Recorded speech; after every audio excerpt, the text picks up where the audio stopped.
जैसा कि for example मैं एक एग्जांपल देता हूं, आपको एकदम समझ में आएगा। चूंकि इसमें क्रियात्मक पक्ष है, अपने आप में कोई कोई ऐसी चीज डेवलप करनी है जिसका संबंध शरीर की गतियों से है। और यहां मैं एग्जांपल लेता हूं स्पोर्ट्स का। एक कोच है, पेस बॉलिंग का कोच कोच है, फास्ट बॉलिंग के कोच हैं। तो वो उनके सामने स्टूडेंट्स हैं, उनको ग्राउंड में ले जाते हैं कि चलिए हम आपके साइकोमोटर डोमेन को किस तरह से डेवलप करते हैं। ओके, तो कोच से बच्चे सीख रहे हैं, एक स्टूडेंट उनसे सीख रहा है। कैसे सिखाते हैं वो? पहला काम उसको कहते हैं वो कि तू बैठ जा और तू देख मैं कैसे बॉलिंग करता हूं। बाकायदा एक एक चीज वो समझाते हैं, ये वाली बॉल है, इसको हमको यहां से पकड़ना है, ऐसे क्रॉस सीम पकड़ना है, इस सीम के ऊपर से पकड़ना है और ऐसे रनअप लेना है। रनअप स्टार्ट ऐसे करना है बुमराह की तरह या कैसे भी। फिर हमको सामने चेस्ट ओपन रखनी है, फेस ऐसे रखना है, या फिर कोई दूसरा एक्शन भी वो बता सकते हैं।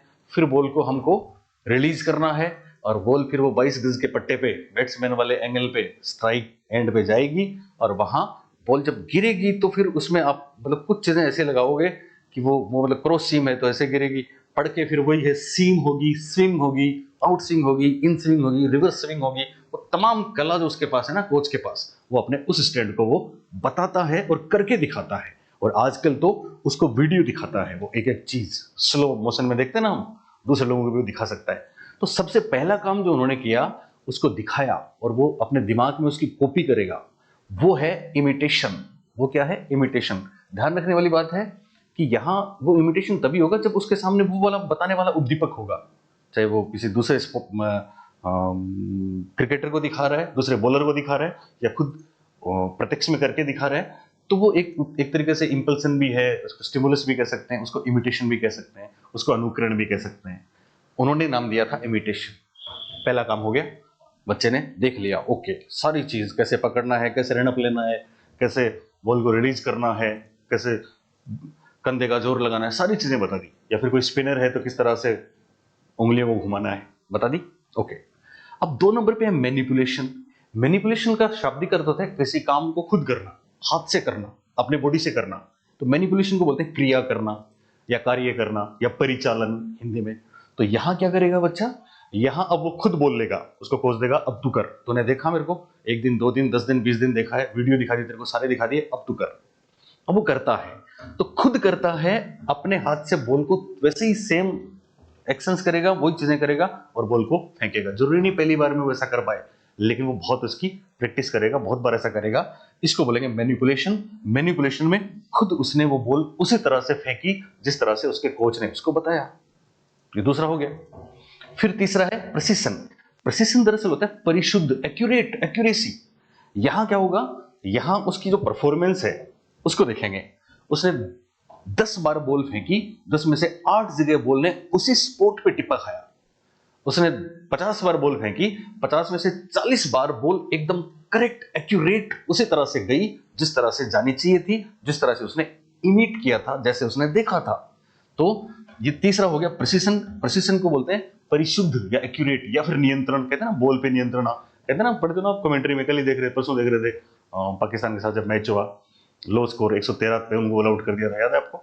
तो कमेंटेटर क्या बोल रहे थे? गेंद पे नियंत्रण, गेंद पे नियंत्रण बुमराह का जो है वो कमाल का है। तो नियंत्रण था, कंट्रोल था, ये लाइन और लेंथ पे कंट्रोल करने वाला ही यूएस में जो वर्ल्ड कप हो रहा है वेस्ट इंडीज के साथ, वो जीतेगा, ऐसा सुन सकते हो आप वहां पे। तो ये प्रिसिशन एक्चुअली क्या है? एकदम एक्यूरेट, कंट्रोल, फालतू की चीजों को हटा दो, ठीक है। उसके बाद में आर्टिकुलेशन। आर्टिकुलेशन में क्या होता है? यहां तक उसने बहुत कुछ सीख लिया, ठीक है, पर अब परिस्थितियां नई नई आएंगी, बार बार बदलेंगे, पिच अलग होगी, लोग अलग आएंगे, 2020 है कि वनडे है कि टेस्ट है, ठीक है, या फिर टारगेट का चेस कर रहे हैं, या पहले एक्सेलरेट कर रहे हैं, या डिफेंड कर रहे हैं, या फिर वहां के वेदर की, आपको पता है कई बार ऑस्ट्रेलिया से लेके इंग्लैंड तक उधर ऐसी हवा चलती है, तो सारा खेल उस इन्वायरमेंट का ही तो होता है। तो दिन है कि रात है कि धूप है कि बादल है कि क्या है, पिच पे घास है कि क्या है। तो उस तरह से क्या होता है आर्टिकुलेशन में, उसी तरह से जैसा माहौल है वैसे चीजों को एडजस्ट करना पड़ता है। कभी शॉट लेना है कि ओवर पिच देनी है कि, तो एडजस्ट करना आर्टिकुलेशन है। आर्टिकुलेशन में को हिंदी में संयोजकता भी बोल सकते हैं। संयोजकता मतलब बहुत चीजों को मिलाएगा। वो बच्चा जो सीख रहा है पेस बॉलिंग, फास्ट बॉलर बन रहा है, तो यहाँ पे वो परिस्थितियों के अनुसार बहुत से दूसरे स्किल्स भी उसमें जोड़ देगा, ठीक है। तो बहुत चीजों को जोड़ के उन चीजों को एडजस्ट कर रहा है, तो आर्टिकुलेशन अगला कदम हो गया। अब क्या होता है, इतनी चीजें जब हो गई तो फिर आ जाएगा नेचुरलाइजेशन, जिसको बोलते हैं स्वाभाविकरण। अब तो वो सीख के, उसने जानबूझ के ऐसा कर करके, मेहनत कर करके बॉल ऐसी फेंकी, ठीक है। फिर और परिस्थितियों को भी वो उसको समझना आ गया, तो वहां भी वो एडजस्ट कर सकता है, बॉल को छोटा बड़ा कर सकता है, या पेस कम कर सकता है, या क्रॉस सीम फेंक के स्लो कर सकता है, कैसे भी कर सकता है। तो ये सारी चीजें उसने उसमें जोड़ी, संयोजन किया, साथ में कंट्रोल के बाद में उसने एडजस्ट किया, ये एडजस्टिंग है। अब क्या हो गया, अब ये सारी चीजें उसके नेचुरल हो गई, मतलब अब वो सीख गया, अब वो नेचुरली करता है, नेचुरली वैसे बोल करता है, और फाइनली ऐसा करने लग गया, तो फिर ये उसकी आदत बन गई। आदत में शुमार वहां पे आया था विशेषीकरण, कैरेक्टराइजेशन। तो फीलिंग के हिसाब से, अफेक्टिव डोमेन के हिसाब से उसने अपने जीवन में उतार लिया, वो तो था कैरेक्टराइजेशन, वहां का विशेषीकरण या चारित्रीकरण। और काम फिजिकल एक्टिव, आपको पता है ना, वो भी जैसे ड्राइवर नींद में भी ब्रेक लगाता है तो लगाता है, वो प्रैक्टिस में आ गई उसके बाद। तो ये मोटर स्किल है।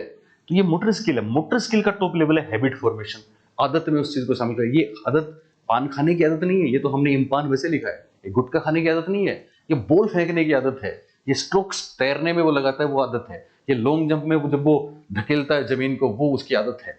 तो ये हैबिट फॉर्मेशन दरअसल नींद में उठा के भी उसको दे देंगे बॉल, ये लो बॉल, तो नींद में उठा के भी वो वैसे ही बॉल करेगा जैसे एक आइडल रूप में उसने उसको सीख लिया।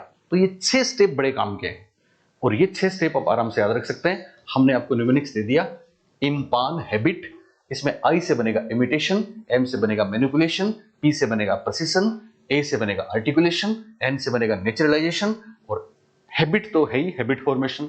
ये 6 RH दबे साहब का कमाल का काम है। अब आप बोलेंगे साहब याद नहीं रहते, तो अगर आप इनको 1-2 बार मेरे वीडियो को सुनना, उसको लिखना, और अपना इम्पान इम्पान 10 बार आप लिखना, इम्पान हैबिट तैयार हो जाएगा, कहाँ दिक्कत है, ठीक है ना। लेकिन फिर भी कोई कहता है साहब हमको हिंदी वाले वो शब्द आते हैं, वो चाहिए, तो परीक्षा में जो हिंदी में शब्द आते हैं वो भी मैं आपको दे रहा हूं, हमारा आज का दूसरा तोहफा। वो क्या है, देखो।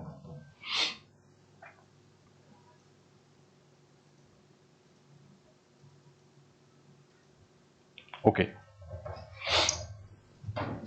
तो इम्पान तो आपको याद रहेगा ही, ठीक है ना। पहला है इमिटेशन, अब ये मैं ऐसे लिख देता हूं,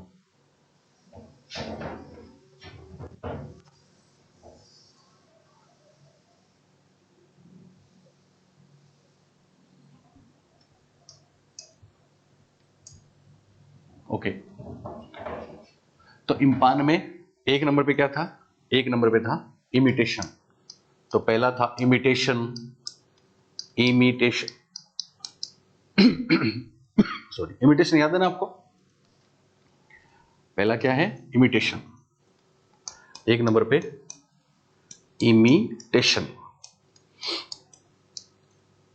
इमिटेशन क्या था, उसने देखा अपने कोच को किस तरह से बॉल को फेंकता है।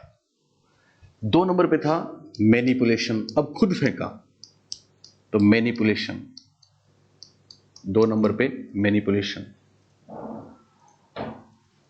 3 नंबर, अब क्या हो गया, खुद फेंकने के बाद फिर उसने अगली बार कंट्रोल किया उस पे, 10 में से 8 बार सही गई, तो उसको बोलेंगे प्रिसिशन। उसको क्या बोलेंगे, प्रिसिशन या प्रिसीजन, प्रिसीशन। ये किया उसने 3 नंबर पे। फिर 4 नंबर पे क्या किया उसने, 4 नंबर पे आर्टिकुलेशन, आर्टिकुलेशन, यानी यहां पे वो परिस्थितियों को देख के उसमें अपनी तरफ से कुछ चीजें जोड़ देता है, कुछ कम कर देता है, समायोजन कर लेता है, तो ये आर्टिकुलेशन। और 5 नंबर पे नेचुरलाइजेशन हो गया, नेचुरलाइजेशन।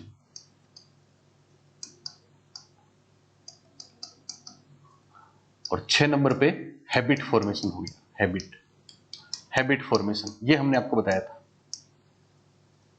अब ध्यान रखना,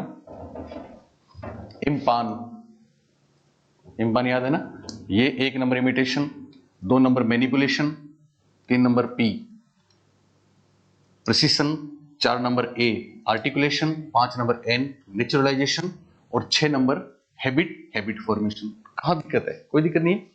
लेकिन ध्यान रखना है, इनको हिंदी के शब्दों के हिसाब से हम देखें तो इमिटेशन में ध्यान रखना, इमिटेशन को हम अनुकरण कहते हैं, इसमें कोई दो राय नहीं है। पर यहां मैं आपको बता रहा हूं कि अनुकरण तभी होगा जब हम कोई सामने उद्दीपक होगा तभी तो होगा ना। तो यहां पे उद्दीपक लिख सकते हैं आप हिंदी में, या फिर उत्तेजना भी लिख सकते हैं। तो उद्दीपक उत्तेजना एक ही बात होती है, तो मैं लिख रहा हूं उत्तेजना। परीक्षा में यही वाले शब्द आए हिंदी वाले, इसलिए पहला। दूसरा मैनिपुलेशन, मैनिपुलेशन को हम बोल सकते हैं क्रिया करना। तो पहला उत्तेजना हो गया। दूसरा परिचालन कह सकते हैं, कार्य करना कह सकते हैं, क्रिया करना कह सकते हैं, कार्य करना, ये दूसरा है, ठीक है। तीसरा प्रशिक्षण, प्रशिक्षण को नियंत्रण कह सकते हैं, नियंत्रण, नियंत्रण। चौथा आर्टिकुलेशन, आर्टिकुलेशन दरअसल प्रशिक्षण एक्यूरेट भी है, ठीक है ना, परिशुद्ध भी कह सकते हैं इसको, नियंत्रण भी कह सकते हैं इसको, और आर्टिकुलेशन को संयोजन भी कह सकते हैं, और आर्टिकुलेशन को हम एडजस्ट करना भी कह सकते हैं, एडजस्टिंग भी कह सकते हैं, तो समायोजन भी कह सकते हैं, समायोजन। फाइनली तो इंग्लिश वाले शब्द जीतेंगे परीक्षा में, और इन्हीं से आएगा तो आप आराम से कर दोगे। पर फिर भी कभी ऐसा रहा कि क्रम आपको भूल गए, आप इम्पान हैबिट आपको याद नहीं रहा, तो ये वाला तोहफा भी आपके काम आएगा, समायोजन। और 5 नंबर पे था नेचुरलाइजेशन, इसको हिंदी में बोलते हैं स्वाभाविकरण, स्वाभाविकरण, स्वाभाविकरण। और 6 नंबर तो बहुत आसान है, हैबिट फॉर्मेशन को बोलते हैं आदत निर्माण, आदत निर्माण। हो गए। 1 नंबर उत्तेजना, 2 नंबर कार्य करना, 3 नंबर नियंत्रण, 4 नंबर समायोजन, 5 नंबर स्वाभाविकरण, और 6 नंबर आदत निर्माण। अब देखो बच्चों, ओके, अब वो तोहफा क्या है देखिए। एक व्यक्ति था हमारे जैसा, तो उसका क्या स्वभाव था, उसका क्या नेचर था, सुनना। उसको अगर कोई स्टिमुलेट करता, मतलब उसके सामने कोई उद्दीपक होता, उद्दीपक मतलब कोई उसको अच्छी बात कहता, अच्छी लगने वाली बात कहता, तभी तो उत्तेजना होगी, तभी तो स्टिमुलाई होगा। तो सामने वाला उसको कोई कोई कोई उत्तेजना दे देता है ना, जगा देता, तो वो क्या करता, वो बस कहते हैं ना उसको, उसको दीवानगी की हद तक उसके लिए काम करने लग जाता। तो दीवानगी की हद तक काम करने लग गया, मतलब वो इतना काम करता, फिर उसका कंट्रोल नहीं रहता उस पर, तो नियंत्रण नहीं रहता। उत्तेजना या उद्दीपक के कारण कार्य करता, लेकिन इतना ज्यादा करता वो कि नियंत्रण नहीं रहता, तो मामला बिगड़ जाता, हर बार उसको तकलीफ होती फिर, है ना। तो फिर किसी ने उसको समझाया कि ऐसे तो जिंदगी नहीं चलती, तो फिर उसने समायोजन करना सीखा, समायोजन किया। अब समायोजन किया तो उसने अपने स्वभाव को बदला और अपनी आदत को बदला। इस पे एक बेहतरीन सा स्टेटमेंट है। क्या स्टेटमेंट है? वो कह रहा है बंदा कि पहले हम क्या करते थे, उत्तेजना के कारण, उत्तेजना के कारण इतना कार्य करते थे कि नियंत्रण नहीं रहता था। उत्तेजना के कारण या फिर जो बोल सकते हैं, उत्तेजना के कारण इतना कार्य किया कि नियंत्रण ना रहा। तब हमने समायोजन के लिए स्वभाव और आदत बदल डाले। बहुत सिंपल है। उत्तेजना के कारण इतना कार्य किया कि नियंत्रण ना रहा, ज्यादा हो गया। उत्तेजना के कारण इतना कार्य किया कि क्या ना रहा, नियंत्रण ना रहा। तब हमने समायोजन करके, समायोजन के लिए समायोजन करके एक ही बात है, तब हमने समायोजन करके 2 चीजें बदल दी। क्या बदल दी? स्वभाव और आदत बदल डाले। ये बेहतरीन तोहफा, लिखो इसको। क्या है? उत्तेजना के कारण या उद्दीपक के कारण या उद्दीपन के कारण, उत्तेजना के कारण इतना कार्य किया, उत्तेजना के कारण इतना कार्य किया कि नियंत्रण न रहा। उत्तेजना के कारण इतना कार्य किया कि नियंत्रण न रहा। उत्तेजना के कारण इतना कार्य किया कि नियंत्रण न रहा। तब हमने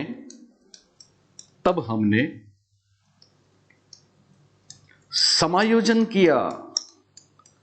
तब हमने समायोजन किया। कैसे किया समायोजन? 2 चीजों को बदला, तब हुआ समायोजन। उत्तेजना के कारण इतना कार्य किया कि नियंत्रण न रहा, तब हमने समायोजन किया और स्वभाव तथा आदत, ध्यान रखना क्रम है इंपॉर्टेंट, इसलिए पहले स्वभाव है, हायरार्की है ना इनकी, स्वभाव एवं या स्वभाव तथा आदत, स्वभाव तथा आदत, स्वभाव तथा आदत बदल डाले। बेहतरीन स्टेटमेंट, स्वभाव तथा आदत बदल डाले। क्या बोला? उत्तेजना के कारण इतना कार्य किया, उत्तेजना के कारण इतना कार्य किया कि नियंत्रण न रहा, तब हमने समायोजन किया और स्वभाव तथा आदत बदल डाले। अब देखना बच्चों, 6 के 6 स्टेप। पहला है उत्तेजना, तो उत्तेजना क्या है? आपका इमिटेशन है। उसके बाद इतना कार्य किया, तो कार्य किया क्या है? कार्य करना, मैनिपुलेशन। फिर नियंत्रण ना रहा, 3 नंबर नियंत्रण, ये 2 नंबर, 1 नंबर उत्तेजना, 2 नंबर कार्य करना, 3 नंबर नियंत्रण, नियंत्रण ना रहा, और 4 नंबर समायोजन। तो 4 नंबर क्या है आपका? समायोजन है। और 5 नंबर स्वाभाविकरण, 5 नंबर डाल दें इसको, स्वाभाविकरण। और 6 नंबर आदत निर्माण। तो है कितना बेहतरीन? 1 नंबर उत्तेजना, 2 नंबर कार्य करना, 3 नंबर नियंत्रण, 4 नंबर समायोजन, 5 नंबर स्वाभाविकरण, 6 नंबर आदत निर्माण। कहां दिक्कत है? 1 नंबर उत्तेजना, 2 नंबर कार्य करना, 3 नंबर नियंत्रण, 4 नंबर समायोजन, 5 नंबर स्वाभाविकरण और 6 नंबर आदत निर्माण। और वैसे आप इंग्लिश में याद रखना चाहें तो इम्पान हैबिट, इम्पान habit, imitation, manipulation, precision, articulation, naturalization और हैबिट फॉर्मेशन। ये बेहतरीन काम आर.एच. दवे का है। मैंने देखा पिछली बार सेकंड ग्रेड में लेटेस्ट इस पे प्रश्न आया तो कमाल हो गया। आर्टिकुलेशन पूरे राजस्थान में कोई नहीं जानता था, किसी ने नहीं बताया, लेकिन आप जानोगे क्योंकि आपने हम पे ट्रस्ट किया है और हम आपके लिए, वादा याद है ना, 1 सीट पक्की के लिए काम कर रहे हैं। लेकिन बच्चों फिर सुन लें, बेवकूफ़ी नहीं करनी है। आप में से कुछ बच्चे ऐसे होंगे जो भी मेथड्स की क्लास ले रहे होंगे, लेकिन उन्होंने अगर साइकोलॉजी नहीं लिया है तो फिर भी उनकी गलती है, क्योंकि वहां भी 40 नंबर हैं। तो 40 और 40 80 नंबर का ये कमाल। इसके अलावा विद्यासागर पे हमने टेस्ट सीरीज भी आपके लिए शुरू कर रखी है। First paper second grade, first paper रोज एक टॉपिक पढ़ो, अगले 3 महीने तक आपका एक एक टॉपिक क्लियर होता जाएगा। तो बड़ी कमाल की चीज है। और इस बार देखो, इस बार वो कहते हैं ना, सारे प्रयास, सारे एफर्ट एक साथ डाल दो, एक सीट हम लेके जाएंगे।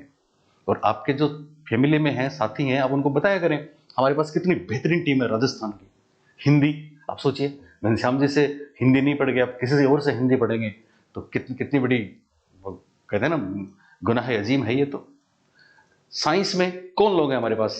देखा आपने, Chetan Joshi RPSC topper, Sandeep Sharma physics में king, RPSC topper, Amin Gori chemistry के बादशाह, उनका कोर्स हमने दिया है, लॉन्च किया है। चाहे रीट हो, चाहे सेकंड ग्रेड हो, चाहे फर्स्ट ग्रेड हो, जो कोर्सेज हमारे पास हैं वो सारे कमाल के हैं। ऐसे ही एसएसटी में भरपूर शानदार टीम हमारी। अब आज एक चीज मैं आपको और बता दूं, आज हमारे साथ एक और हमने डायमंड को जोड़ा है, तो कल उसका मैं यूट्यूब पे वीडियो भी दूंगा, आप देखेंगे। मेरी एक स्टूडेंट थी संगीता चौधरी, वो कमाल की हैं, संस्कृत लिया उन्होंने। अब देखिए, कुछ लोग कहते हैं ना, जैसे जैसे मेरे एक साथी थे, वो मीणा थे, एसटी यहाँ के हमारे पास के ही हैं। तो उन्होंने क्या किया, अपने तीनों बच्चों को उर्दू दिलवा दी। एसटी थे और उर्दू दिलवा दी। तो सोचिए, उनके तीनों बच्चे सेकंड ग्रेड में हुए, फर्स्ट ग्रेड में हुए, तीनों कॉलेज लेक्चरर हुए। ये बात कर रहा हूँ संगीता चौधरी की। तो संगीता चौधरी को इंटरेस्ट था संस्कृत में। ये थर्ड ग्रेड में हमारे पास आई पहले पढ़ने के लिए। थर्ड ग्रेड हुआ इनका, सेकंड ग्रेड हुआ, फर्स्ट ग्रेड अभी वो राजसमंद में कहीं लगी हुई हैं। कल उनके इंटरव्यू में पूरी बात हम करेंगे, आप जानेंगे कैसे उन्होंने तैयारी की। और अभी कॉलेज प्रोफेसर के लिए असिस्टेंट प्रोफेसर का एग्जाम देके आई। तो मुझे लगता है कि राजस्थान में उनकी रैंक आएगी। बहुत अच्छे मार्क्स हैं, क्योंकि बहुत इंटेलिजेंट भी हैं और संस्कृत को जिया है उन्होंने। उनको हम आपके लिए लेके आए हैं। रीट में आपकी संस्कृत कमाल की होगी, 30 आउट ऑफ 30। और सेकंड ग्रेड और फर्स्ट ग्रेड जिन बच्चों की संस्कृत है, आपके जितने जानने वाले हैं उनको आप जरूर बताना कि तुरंत विद्यासागर ऐप डाउनलोड कर लें। वहां पे संस्कृत में भी कमाल की चीजें हो गई हैं। ओके, और बहुत सी चीजें मैं आपको रोज बताता जाऊंगा। अब आर.एच. दवे के बाद अब हम अनीता जे हेरो, ए जे हेरो का भी एक लेते हैं। बहुत सिंपल है उनका, तो उनमें से भी परीक्षा में आता है। तो आप ऐसा लिख सकते हैं, अनीता जे हैरो, अनीता जे हैरो का वर्गीकरण। पर ये कौन सा वर्गीकरण है? ये क्रियात्मक पक्ष का है। आर.एच. दवे वाला अभी हमने जो पढ़ा था वो कौन सा था? क्रियात्मक पक्ष का था। उससे पहले क्रेथवाल, ब्लूम, मेसी या तीनों का पढ़ा था भावात्मक पक्ष का था, और केवल ब्लूम साहब का था ज्ञानात्मक पक्ष का। तो अनीता हैरो का वर्गीकरण, इन्होंने 6 भाग बताए हैं साहब, ठीक है। और वही मोटर स्किल्स की बात करती है तो इन्होंने फिजिकल मूवमेंट्स और मोटर स्किल्स और रिफ्लेक्सेस की बात करी है। तो बहुत आसान है। 6 कौन कौन से हैं? पहला उन्होंने बताया रिफ्लेक्स मूवमेंट। पहला मैं इंग्लिश में लिखता हूं पहले। पहला है रिफ्लेक्स मूवमेंट, बहुत आसान है, रिफ्लेक्स मूवमेंट। दूसरा उन्होंने बताया बेसिक फंडामेंटल मूवमेंट्स। शरीर की गतियां हैं साहब, शरीर की गतियों की बात कर रहे हैं हम। आर.एस. दवे ने कुछ हाई फाई टर्म यूज की हैं, इन्होंने बहुत सिंपल चीजें बताई हैं, बेसिक फंडामेंटल मूवमेंट्स।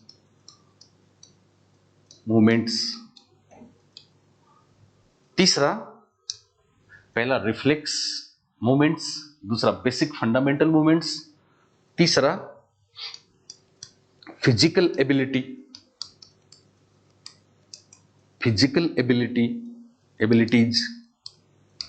चौथा परसेप्चुअल एबिलिटीज। परसेप्चुअल समझते हो ना, प्रत्यक्षण, ज्ञान की द्वितीय सीढ़ी, परसेप्चुअल एबिलिटीज। पांचवा उन्होंने बताया स्किल्ड एक्टिविटीज या स्किल्ड मूवमेंट्स। और छठा उन्होंने थोड़ा सा अलग सा आपको लगेगा, छठा उन्होंने बताया non verbal communication, non discursive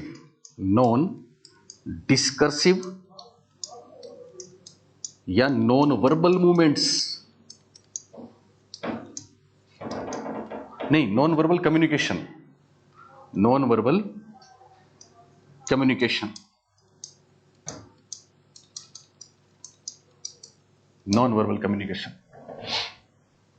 तो बच्चों, अनीता जे हैरो ने जो चीजें बताई हैं, पहला रिफ्लेक्स मूवमेंट, पहला है सहज भूत अंग संचालन। तो सहज अंग संचालन भी कह सकते हैं, सहज भूत अंग संचालन कह सकते हैं।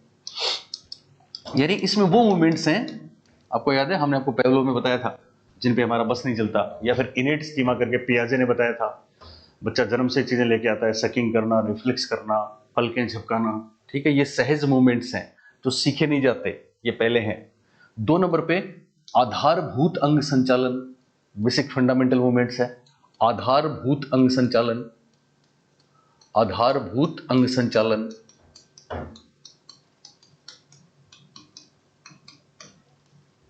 तीसरा फिजिकल एबिलिटीज, तो शारीरिक योग्यता, ठीक है ना, ये तमाम चढ़ना, उठना, बैठना, भागना, दौड़ना, पकड़ना, झड़कना, रगड़ना, फेंकना, खींचना, तोड़ना, ये सब इसमें है, ठीक है। तो शारीरिक योग्यताएं। अब याद करें, हमने आपको बोला था कोऑर्डिनेशन, हैंड आई कोऑर्डिनेशन होता है इनमें। वीडियो गेम खेलते हैं आप, या पियानो बजाते हैं आप, या ड्राइविंग करते हैं आप, तो उसमें हैंड आई कोऑर्डिनेशन बहुत जरूरी है ना। केवल गतियां नहीं, गति में दिमाग का रोल भी होना चाहिए। तो जहां दिमाग का रोल आया वहां पे शब्द आ गया परसेप्चुअल एबिलिटीज, प्रत्यक्षण संबंधी योग्यताएं या प्रत्यक्षात्मक योग्यताएं या प्रत्यक्षण योग्यताएं।